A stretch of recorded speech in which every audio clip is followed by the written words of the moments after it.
What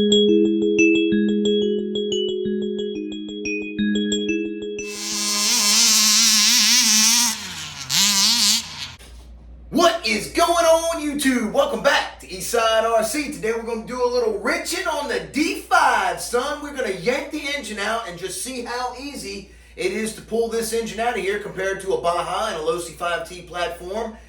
Here is the pipe. I removed the pipe. One of the subscribers said that this thing had a dual ring engine in it. Well, guess what? You are correct. It does have a dual ring engine in it, and that dual ring engine is coming out of there, son. We're going to strap in a Zenoa 32cc, and Mr. Robert from Blue Groove Model Sports has a pipe that he's going to be selling to me that is much nicer than this pipe here, because this pipe is very linear. It's a top-end pipe. The pipe that he has is very torquey and will provide a lot more low end for the Zen 32, and this is a short course vehicle. It's not really made for fields like my mom and dad's house, so we're going to be brapping this in a different area. I got some areas at my school and a school down the road here that's got a nice berm and a nice baseball diamond we can get it in and see how it's going to drift around.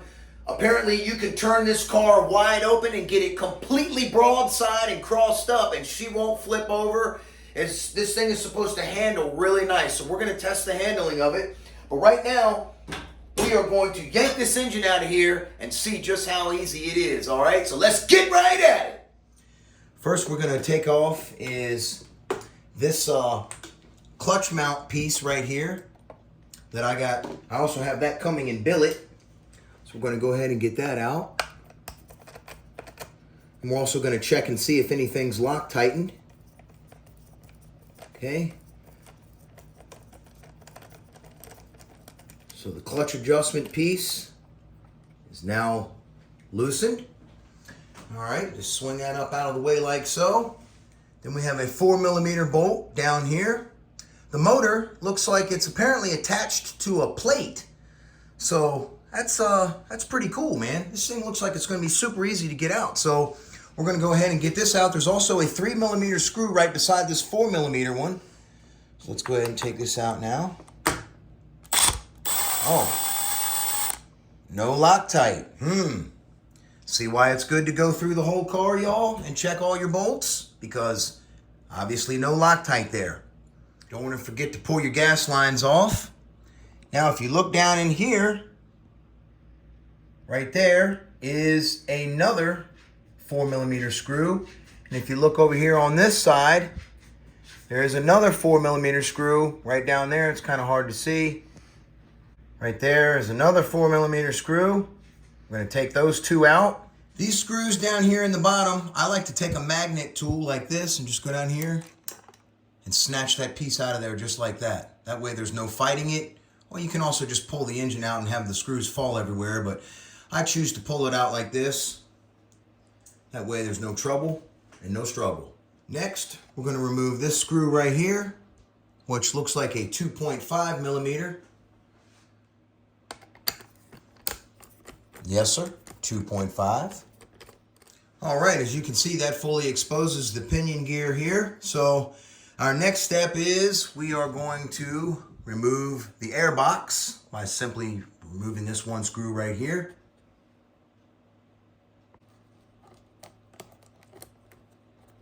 That comes off super easy, as you can see, we got the whole engine already fully loose. So we're just going to peel this off the velocity stack here and pull this way, and there you go. That's removed. Now, as you can see, the whole engine is ready to come out of here. So our next step is just simply removing this linkage right here. How we're going to take this off is we're going to use our ignition wrench. We're going to go in here like this. This is a 5.5mm ignition wrench with a 2mm hex key on top. And we're just simply going to take that loose.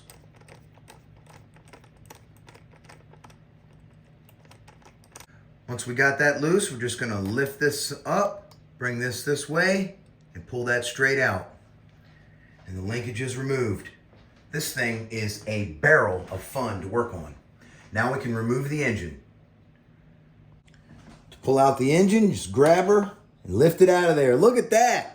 Is that awesome or what? I love this car. Check that out, man. Nice billet plate. Oh, man, that is so awesome, y'all.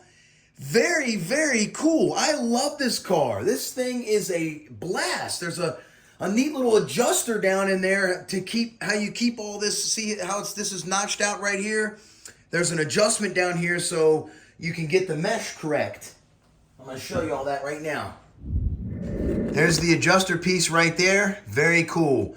And all these just stay in there. And as you can see, they're loose. These screws are loose. I have not loosened these.